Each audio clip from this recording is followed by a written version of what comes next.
Welcome to r/IDontWorkHereLady, where we share stories about folks that go into other businesses and have irate customers mistake them for employees. And the first story is, a bad lady Karen tries to get me and my wife fired. This happened yesterday and we're still reeling from what occurred. I never thought I'd see a live, vicious Karen like her, and never in such a way that it scared the ones I care for the most. In a couple weeks it will be our oldest child's 6th birthday, so we went out yesterday to shop for her birthday presents. Me and my wife, who we'll call Amber, decided that this year she could choose out what she wanted for presents, but limit it to either 3 small presents or 1 bigger one. So we took her and her 10-month-old brother and went to a Walmart nearby, and then into the children's toy aisle. And being a kid, she wanted to inspect everything. She'd want to look at this item, I would take down an item that wanted, she'd inspect it, I would ask if she wanted that for her birthday, she'd say yes, I would put it temporarily in the shopping cart. Then we go down the aisle, she'd want to look at another item, Amber would take it off the shelf for her to look at, ask if she wanted that for her birthday, she'd say no, and it'll go back onto the shelf. Customers went by, didn't think anything of it, not knowing that there was one we should have been looking out for. Finally, we ended with 10 items that she wanted in the cart, all small items, so she would get 3 of these and told her to decide what she really wanted from this pile.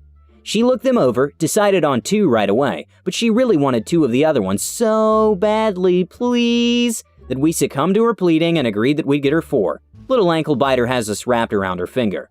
We told her that she'd get these presents later, and after surviving a round of pouting and big deer eyes, she gave in with the most heartbreaking okay only a kid can give. We went to put the items back. To distract her, Amber asked if she wanted to get a drink from the in-store fast food company, and she takes both her and our baby in his carrier towards the opposite corner of the store. Meanwhile, I was in charge of putting the discarded items back and was to secretly buy the 4 items, put them in the trunk of the car, and then meet up with them after. We compared notes afterwards, so what happened here was from Amber's view. When she went around the corner, she heard an "excuse me" from behind and thought nothing of it and kept walking. Then, seconds later, a bit louder, "excuse me," closer and louder. She still thought nothing of it and turned a corner towards the restaurant. Then finally, a tap on her shoulder. Turning, my wife found Karen instantly jump into her face as soon as she turned. Karen then told her, "I've been waiting for minutes to be helped because you were busy with that one guy, but now where are you taking his children?" Amber responded, "These are my children," which got the immediate response from Karen in a larger voice. "Then why do you have children while you work? You have daycare for things like that." And while Amber was trying to figure out what Karen was saying, Karen then moved her hand as if to go for the carrier my wife was holding. Instinctively, Amber pulled her hand back so that Karen couldn't get a hold of it. That was enough to wake up our son, who started immediately crying. Amber then moved so she was between her daughter and this cranky woman, then pulled out her phone and quickly texted me. She was able to send off the one text before an enraged Karen swats it out of her hand, telling her employees should not be on their phones while working. My wife tried to explain that she doesn't work here and never has worked here, while trying to soothe our son. Karen then said, "But I saw you take down that item for his daughter and put it back, multiple times. Surely you work here." When Amber tried explaining that it was going to be her daughter's birthday soon, Karen just swished her hand aside and sniffed, and said, "That's something you should do while not working, and without your kids here. You think you can do that whenever?" And then she must have looked at my daughter, because she immediately grabbed Amber's legs as worried something was going to happen to her. Amber put a hand on my daughter's head, trying to comfort her somewhat, and tried to tell Karen sternly, "I just told you that I don't work here," only to have Karen scream, "Yes you do, I want to see your manager." Now our daughter is scared.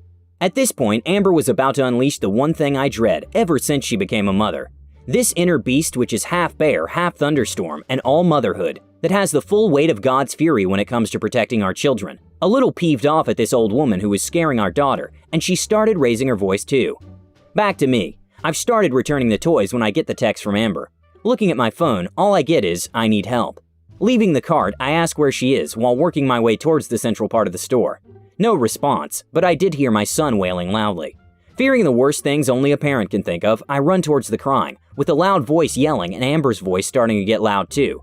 Turning to the corner to see Amber trying to talk to this Karen, who was screaming about getting her fired, trying to calm down a very scared little girl hiding behind her mother's legs, and soothing a jolted baby who had been napping all this time. I asked Amber what happened, and the Karen turned to address me. "Finally, a manager," she half yelled.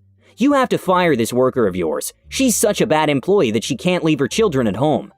I gave her this look of not understanding before catching the words employee. The company employees wear a well-known blue shirt, managers wear yellow vests, and all wear name tags.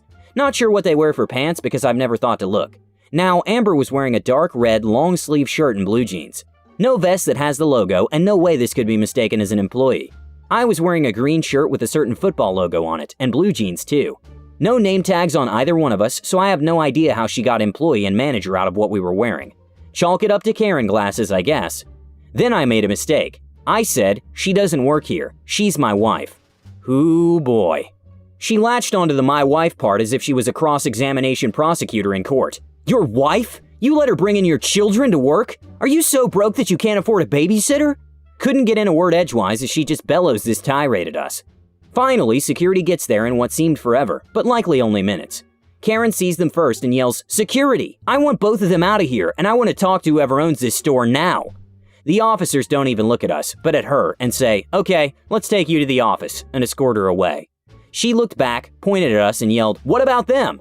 Where the other officer just said, "We'll come back and deal with them after you come to see the owner." Once they leave, I take the carrier crib away from Amber, and she turns to pick up a very scared little girl, who immediately latches onto her as if she had no plans to ever let go. It takes us quite a while to calm down our son, and I end up finding a chair in the outdoor section. Amber says she's going to the bathroom with our daughter and takes off. I'm too busy worrying about my son to give a D to whoever passes, until I hear, "Sir, sorry to bother you." I look up to see someone who's wearing a manager vest, and he says, "We apologize for another customer harassing you and your family like that. We now have her sitting in our office until police come and plan to charge her for harassment. Would you like to press charges too?" I simply replied, "I just want her gone." Manager just nodded, then quickly left. Now hearing how she went and tried to go for our son, even if she didn't mean to, I wish I had. Amber came back soon with our daughter in hand and looked less peeved than when she was before. I passed our son to her and my daughter climbs onto my legs and gives me a big hug. "Is the bad lady gone?" my daughter asked me. I smiled and said, "Yeah, the bad lady Karen is gone." More hugs as my wife holds onto a now quiet and awake boy. We didn't bother to go back and grab the cart with the toys she wanted. Amber said that she'll get them later this week. I saw the manager as we left, and he passed something to us. It was a gift card as an apology for trouble Karen caused and apologized again. And my daughter got treated to ice cream, so she was happy about that. The second story is, lady tried to get me fired for not helping her at another store. I work at an electronics store. In this store, we have a customer that up until this point has been a blast to help. I've been helping this lady multiple times, and she's never given me any issues. One time, I was out shopping for groceries for a party, and I was kinda busy. This is a big store that just happens to have an electronic department. The lady I've been helping multiple times was in the store shopping for electronics. When I walked by, she noticed me. She waved me over. She then asked me which of these phones she should get. As I said, I was kinda busy, so I kindly said, "I'm sorry ma'am, but I don't work here, but there's an employee over there, and I'm sure he'll be more than happy to help you." She did not accept this answer. "I know where you work, and I know that you're good at all this electronic stuff, and it shouldn't be a big hassle for you to help me." This kinda took me by surprise, since this lady has always been nice to me. I told her, "I'm sorry ma'am, but I'm kinda in a hurry and I need to get going. Please ask the employee of this store for help, or come into my store tomorrow if you insist on me helping you." She then gave me a look that could kill me, and I kindly walked away. The next day I come into work to the sight of this lady screaming at my manager. She demanded that he fire me because I was very rude to her and refused to help her. My manager called me over and asked me to explain what happened. I told my manager about the incident at the other store. My manager then looked at the lady and said, "I'm sorry ma'am, but my employee is not obligated to help you at other stores, or if he's off the clock. This employee has a good reputation in this store, and he would never be rude to customers." The lady got as red as a tomato and then angrily stormed out of the store. Both my manager and I thought that was it with her. But nope. A few hours later, she comes back in the store with every single product I had sold her, and she demanded a refund. She yelled at my manager, "I refuse to support a store with such a bad customer service." My manager then kindly tried to explain that a refund would not be possible, since store policy clearly stated that all refunds may only happen within 30 days in an unopened state, or if the product is faulty. But since most of our products are quite expensive, most of the faulty products get sent in for service and not refunded. The woman kept screaming at my manager and demanding a refund, but without luck. After about 10 minutes of screaming, my manager called security to escort the lady out of the store. We all thought we were done with her, but again, nope. After a bit, she came back in with 2 police officers pretending she got assaulted by security. We kindly explained to the officers what had happened. The officers looked very annoyed at the lady, and one of the officers looked at the lady and said, "Ma'am, you're gonna need to come with us." The officers escorted the lady out of the store, and I haven't seen her since. Thanks for listening. Bye.